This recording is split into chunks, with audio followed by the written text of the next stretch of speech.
guide. Yes, even the one that includes all of the best substats for every single cloak that we currently have in the game. Get hydrated.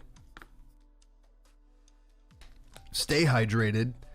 Let's freaking do this. Okay, so this video is going to be broken down into a few different sections. I'm going to go through everything rather quickly, so what I'll do is I'll leave timestamps in the description below for those of you that have a specificity as to what you came to watch the video for. Basically, we're just going to be talking about what cloaks are, how to get each one of them, how to level them up, the effects that they have, and then which ones you should be prioritizing. I'm also going to be discussing the best substats for every single cloak, along with some pro tips along the way so that you can maximize your potential and get everything out of each cloak that you want as it pertains to this game. Before we get started though, I wanted to kind of answer some of the basic and common questions that everybody has about cloaks, just so that we can clear the air before we get started. The first of which is that you must be level 75 before you can acquire any cloak. Level 75 is the base criteria for acquiring any cloak. Every cloak is called the same thing and does the same thing across all of the classes. However, the cloaks might vary in appearance based on the class that you're playing. So for example, I am a Phantom Ranger or a Ghost Sentinel, and the cloaks, at least for the personal cloaks, the first three hang over my shoulder with just one strip. But if you're playing something like an elf, they actually have two strips. So some of you are wondering, why do their cloaks look different? They're the same, they look the same, they just differ based upon what class you're playing. And so if you're a class like me, there is no way to make it look like another class's cloak. That's just simply how it is. Every single cloak has a percentage based effect that increases as you increase the level of the cloak. Some of them even have additional effects that come into play when they reach what I will call certain milestone levels. So for example, there is a cloak that has one effect at one level. At level 15, it gains another effect, and then at level 30, it gains a completely and entirely new effect. And I'll go over those in specific as we go down the list here. If you're getting a cloak for the first time, it will be in the form of a brooch. It's kind of like a little just insignia thing. Basically, you click on it, and then you'll be able to summon your cloak once you've acquired it for the first time. So they don't look like this in your inventory. Each cloak has a certain set of substats that are specific to that cloak. The way that you can see which substats are available for your cloak is by simply selecting the cloak. Then you want to click on substat change, and then in the upper right hand corner you can click preview substat change, and then it will show you all of the available stats for that specific cloak. You can re-roll the substats on your cloak using what are called magic fabrics, and each different cloak has a specific type of fabric, with the exception of the first three, that you need to re-roll it. And basically what you'll do is you click on substat change, and then it shows you what materials you need to change it, and all you need is just one of them to change it. And then there are something called a magic needle, which if you have it, you can lock in a particular substat that you have if you like it over against other ones. So whenever you do the reroll for the substat change, you will retain that effect at the expense, of course, of one magic needle. And lastly, your character benefits from 100% of all of these substats, at least at this point in the game. And so if, for example, you see the adventurer's cloak here, accuracy, evasion, my character gains 100% of those even if I don't have that cloak equipped. And so needless to say, owning these cloaks, just simply owning them and getting the substats from them, is very, very important if you want to grow the combat power of your character. And with that being said, now we'll go ahead and get into the video on the cloaks. Okay, first up is the Adventurer's Cloak. The Adventurer's Cloak comes with 3 total substats. To acquire the Adventurer's Cloak, simply reach level 75 and you will be prompted to complete a subquest, which will award you with the brooch for the Adventurer's Cloak. While equipped, the Adventurer's Cloak gives you bonus experience when defeating monsters in the field and while performing an extraction in the extraction pit.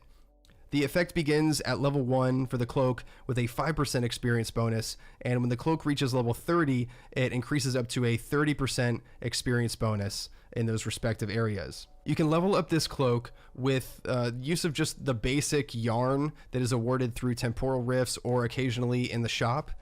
And alternatively, you can change the substats for this using an item called a magic fabric, which is awarded through the completion of temporal rifts at random, as well as occasionally in the shop. I generally only use this cloak when there is a level cap increase.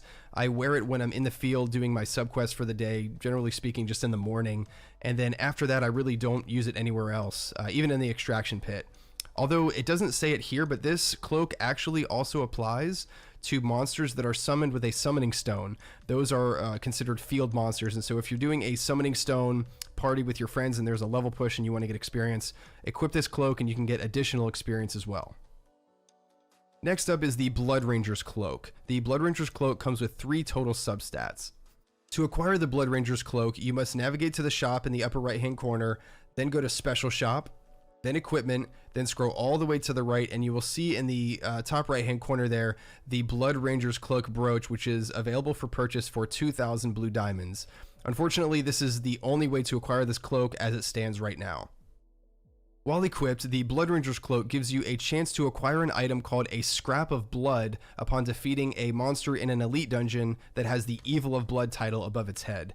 At level 1, this cloak begins with a 6.5% chance to drop a Scrap of Blood upon defeating an Evil of Blood monster, and at level 30, the cloak has a 50% chance to grant you with a Scrap of Blood upon defeating an Evil of Blood monster, again in the elite dungeon. Bear in mind that you can only acquire up to 2,000 of these Scraps of Blood per day, and it does not apply to monsters that are 7 levels lower than you. These Scraps of Blood are decent because you basically can convert them at random. You just open them and they convert into either Proofs of Blood or Red Star Stones, which of course are the items that are used to donate towards the prosperity of your clan. And just like with the Adventurer's Cloak, the Blood Ranger's Cloak can be re-rolled with magic fabrics acquired through temporal rifts, and it can also be leveled up with just the basic yarn item, which again also are acquired through temporal rifts or occasionally in the shop. So the whole purpose of this cloak is just to give you a better income of Red Star Stones and Proofs of Blood to donate to your clan, but I actually rarely ever use this cloak because nowadays, at least in this phase of the game, I don't think anybody is having trouble coming up with the Proofs of Blood and the Red Star Stones that are required to donate to your clan maximum per day. So I actually really don't use this cloak at all. I can say that there might be an argument to use it at a lower level if you're struggling to keep up with the demands of your clan, if you don't spend a lot of time in the elite dungeon and you're farming in the field for other items to build your character. But generally speaking, late game, this is just not a good cloak to have outside of the substats. But I definitely do recommend picking it up just simply for the substats alone. And next up is the Garden Cloak, which has not 3 but 4 total substats. The Garden Cloak is acquired the same way that the Blood Ranger's Cloak is in the shop. If you remember that last clip, you basically go to the shop, you go to the upper right, in the upper right hand corner, you click Special Shop, then Equipment, then scroll all the way to the right, and you will see, actually in the bottom right hand corner this time, the Garden Cloak brooch, which is available for 3 million Adina. I highly recommend picking this up. While equipped, the Garden Cloak gives you a chance to acquire something called a Garden's Gift while performing an extraction in the extraction pit. It's essentially just a gift box filled with random goodies that are all related to the extraction pit. The effect begins with a 12% chance to grant a Garden's Gift at level 1, and then increases actually to a 55.5% chance upon extraction in the extraction pit at level 30. This effect, of course, only applies in the extraction pit. And just like with the previous 2 cloaks, the substats for the Garden Cloak can be re-rolled using the magic fabric, and alternatively it can be leveled up using just the basic yarn, again both of which are acquired through completion of any of the temporal rifts. I use this cloak literally every single day. I highly recommend picking this up, and this is one of the greatest investments that you can make in this game because you have what are called elixirs, which play a big part of the CP for your character, and every day if you wear this cloak and go into the extraction pit, over time you build up a lot of those garden gifts, and those garden gifts can be opened up to basically be translated into either herbs or elixirs to then be crafted into complete elixirs for growth of your character. So I highly recommend this. I even use this Garden Cloak during level up times in the extraction pit instead of getting additional experience from the Adventurer's Cloak, just simply because over time the gifts, again the garden gifts that you get, are so valuable. And now we're getting into the specialty cloaks, the first of which is called the Cloak of Red Destruction. The Cloak of Red Destruction comes with 5 total substats, and as you can see, those are very good stats. To acquire the brooch for the Cloak of Red Destruction, you must complete the rift titled Altar of Madness and be lucky enough to be awarded the brooch by the end of the completion of the rift.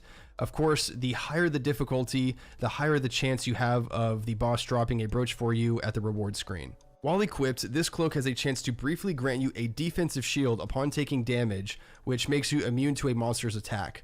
At level 1, you have a 6% chance to be granted a shield which defends against 1 attack, and at level 30, you have a 20.5% chance to be granted a shield which actually defends against 3 attacks. You will know that you have the shield active when you are wearing this cloak and you have this aura around your character. The substats for this cloak can be rerolled using an item called Magic Fabric of Destruction, which is acquired at random by completing the Altar of Madness Rift. To level up this cloak, you're going to need an item called a Madness Shard, and you actually get Madness Shards here at a fixed rate upon completing the Altar of Madness, depending on which difficulty you complete the Rift at. Normal is 5, hard is 10, and very hard awards you with 25 Madness Shards. You can also be awarded the Madness Shard at random at the end of the Rift, and if you are lucky enough to get a duplicate brooch, you can actually salvage that brooch into 500 Madness Shards and use those 500 Madness Shards to level up your Cloak of Red Destruction. Really, the only time where you'll see me wearing this cloak is if I'm encountering a boss that I'm afraid of being one-shot by. So if there's maybe like a new Temporal Rift boss or a new difficulty in some dungeon or a new field boss that I'm afraid of just getting one-shot by, you'll see me throw this cloak on to have just a little bit more forgiveness in terms of survivability so that I can survive and deal more damage to the boss. Outside of that, you really won't see me wearing the cloak at all, but I definitely recommend getting it because look at those substats. Those are very, very good stats, and it actually grants you a lot of CP, so definitely worth picking up the cloak, at least to have the base version of it. Next up, we have one of my favorite cloaks, the Cloak of Virtuous Blood. The Cloak of Virtuous Blood, just like the Cloak of Red Destruction, comes with 5 total substats. To acquire the Cloak of Virtuous Blood brooch, you must complete the temporal rift called the Countess of Blood's Boudoir, and again be lucky enough to be awarded with the brooch by the end of the completion at the random reward screen. While equipped, this cloak has a chance to briefly grant you a defensive shield upon taking damage from another player, which makes you immune to rare skills. So yeah, you know, somebody casts a meteor on you, boom, it does no damage if you have this cloak active, the special effect active. At level 1, you have a 3% chance to be granted the shield, which defends against 1 rare skill. At level 15, you would do well to pick this up and rush it to level 15. At level 15, it gives you a shield which defends against 2 rare skills. And then at level 30, you have a 10.7% chance to be granted a shield which defends against 3 rare skills.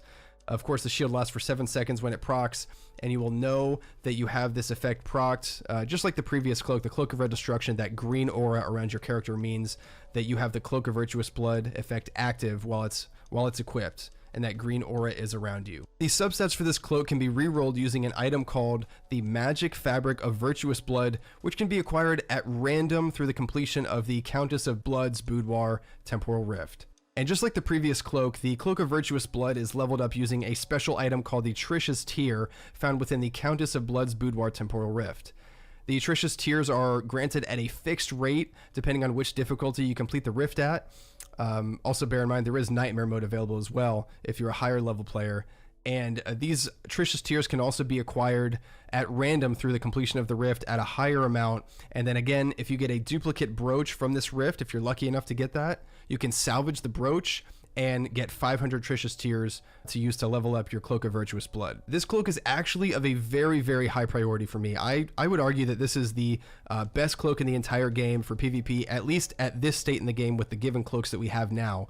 This is an extremely high priority. I would recommend getting it as soon as possible and leveling it up at least to level 15 as soon as you're able to. I can't tell you how many times it's just saved my butt, whether it be in a castle siege or in 3v3s when I just have, you know, a crowd of people dive me and cast meteors on me. I've been saved so many times, and it is just the best feeling when, you know, I see a meteor coming crashing down on my head and I'm like, okay, I'm definitely gonna die. And then lo and behold, my shield pops and I survive and then just kill them. It's the best feeling ever.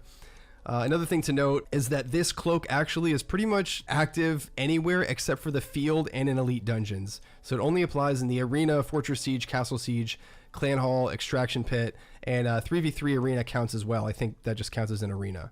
So this cloak, Cloak of Virtuous Blood, definitely pick it up as soon as possible. Next up, we have what is called the Hagios' cloak, which actually comes with 5 total substats like the previous 2 cloaks. And to acquire the Hagios' Cloak brooch, you have to complete the temporal rift titled Temple of Creation and be lucky enough to, again, have the brooch drop for you at the end screen. While equipped, this cloak has a chance to strike nearby enemies with thunder after you land a normal crit attack. At level 1, when a normal crit attack lands, this cloak has a 6.2% chance to strike 3 nearby enemies for 20.4% of your P attack plus your M attack one time, and it slows all targets hit by 50% for 1 second. At level 30, however, when a normal crit attack lands, it has a 12% chance to strike, again, 3 nearby enemies, but it's for 32% of your P attack plus your M attack this time, and it strikes 3 times instead of 1 time. It also slows all of the targets hit by 50% for 1 second, and at level 30, it actually gets an entirely new effect. The last lightning bolt stuns your targets for 1 second. That's crazy. The substats for this cloak can be rerolled using an item called the Magic Fabric of Creation, which of course are acquired at random through the completion of the Temple of Creation. The Hagios' cloak is leveled up using, again, another specific item called the Hagios' Elemental Core. You're given these elemental cores at a fixed rate depending on which difficulty you complete the rift at. Please bear in mind that you can also acquire these elemental cores as a random drop at the end of the rift, and then again, if you get an additional brooch that is a duplicate, you can salvage it to get 500 Hagios' elemental cores to level up your cloak. And I actually spend most of my time wearing this cloak specifically, mostly while I'm farming, because it activates nearly every 2 minutes, and just the range for the lightning strikes are pretty crazy. They're pretty far reaching.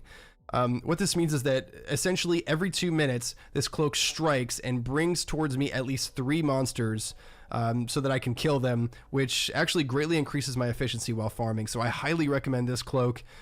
Go and grab it as soon as possible. Even at level 1, it's very, very good for AFK farming because it brings mobs towards you and increases the rate at which you farm. And finally, we have the beastly looking Awakened Embryon's cloak, which is the final cloak in the series here. It also has 5 substats just like the previous 3, and it is a savage looking cloak. Looks like just was crafted out of a dragon's hide. That's pretty sick. And to acquire the Awakened Embryon's cloak, there's a special rift called the Temple of Dragon Hearts, which you must complete to have a chance to acquire the brooch for the Awakened Embryon's cloak. Again, you have to be kind of lucky, but you'll get it eventually. While equipped, this cloak has a chance to strike nearby enemies with fissures when landing a basic attack. At level 1, when a basic attack hits, this cloak has a 6.2% chance to randomly spawn 4 fissures on or around nearby enemies that strike for 20% of your P attack plus your M attack each, and each also have a 50% chance to stun those hit by the fissures for 1 second.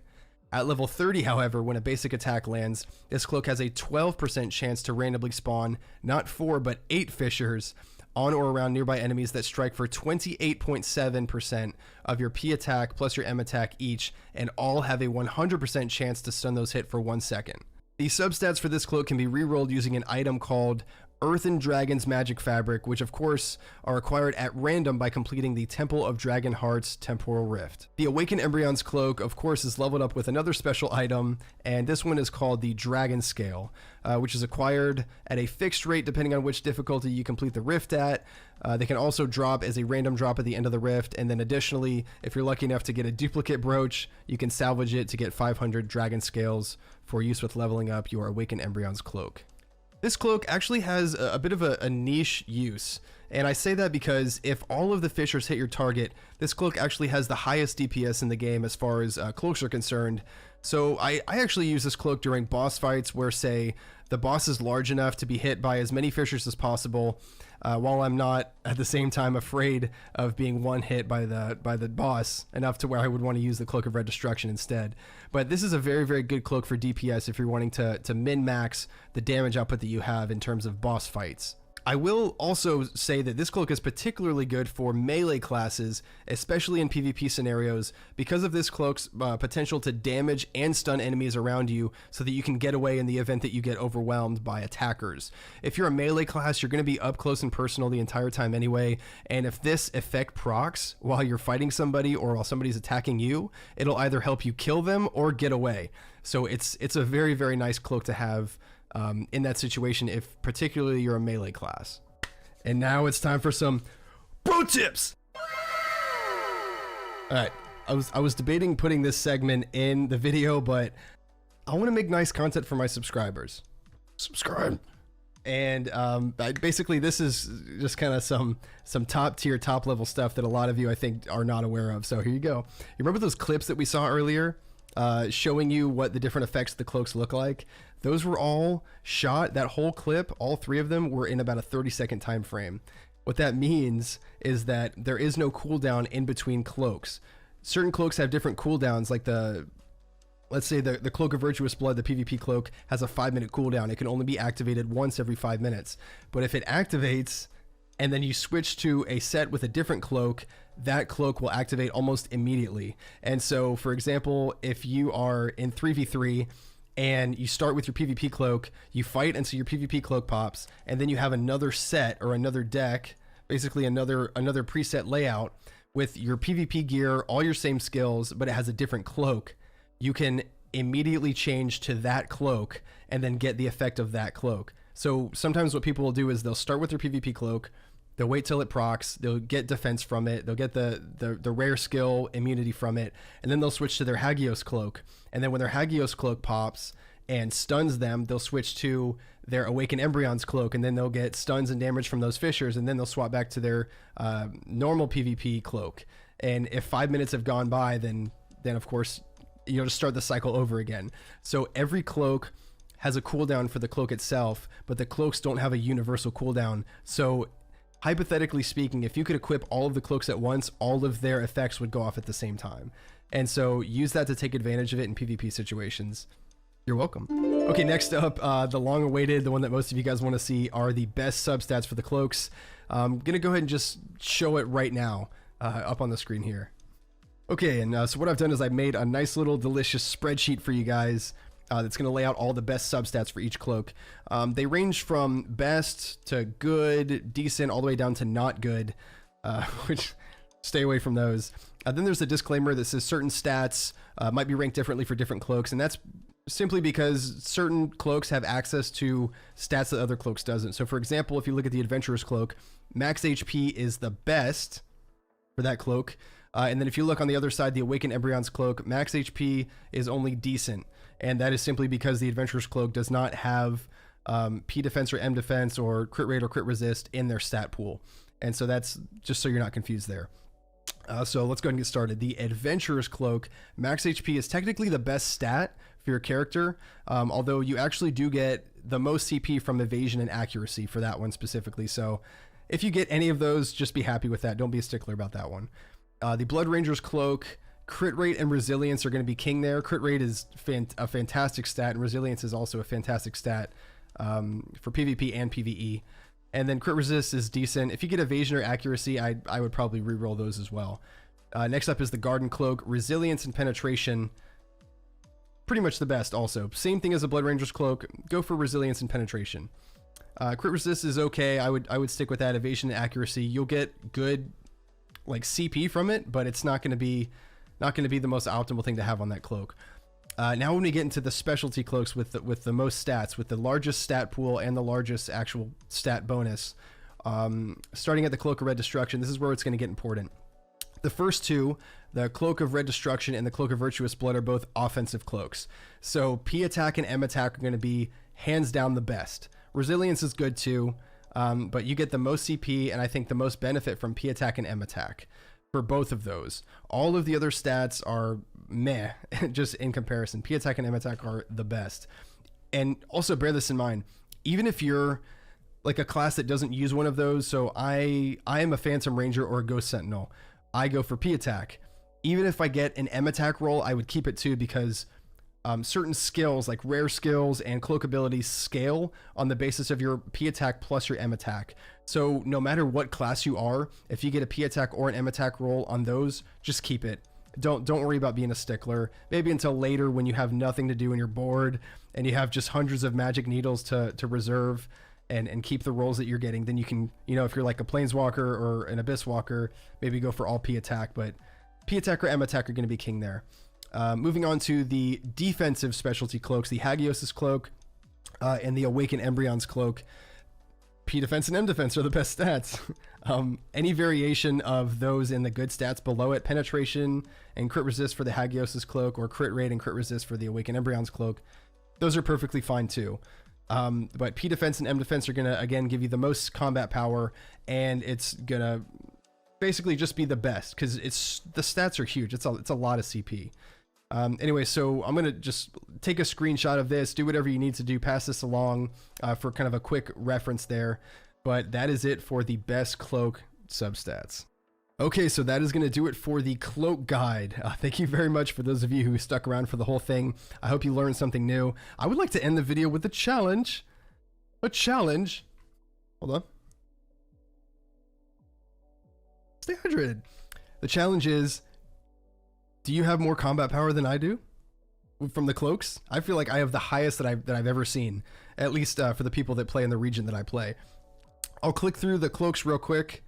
Just to show you guys here. I'm not going to talk about it, just so you can see my stats. Blood Ranger's Cloak, Garden Cloak, Cloak of Red Destruction. Those are my favorite stats. Cloak of Virtuous Blood. And to the defensive cloaks, Hagios' Cloak, and then finally Awakened Embryon's Cloak. Those are my substats. I challenge you to be higher. Let me know in the comments if you think you can beat me. No, but seriously, all jokes aside, I'm very appreciative of you guys. Thank you for all who are supporting me and subscribing to the channel. If this video was helpful, please like it and share it with your friends, and consider subscribing and click the notification bell to be notified when I make new videos, because I'm putting a lot of those out lately. Anyway, thank you very much. Enjoy your day.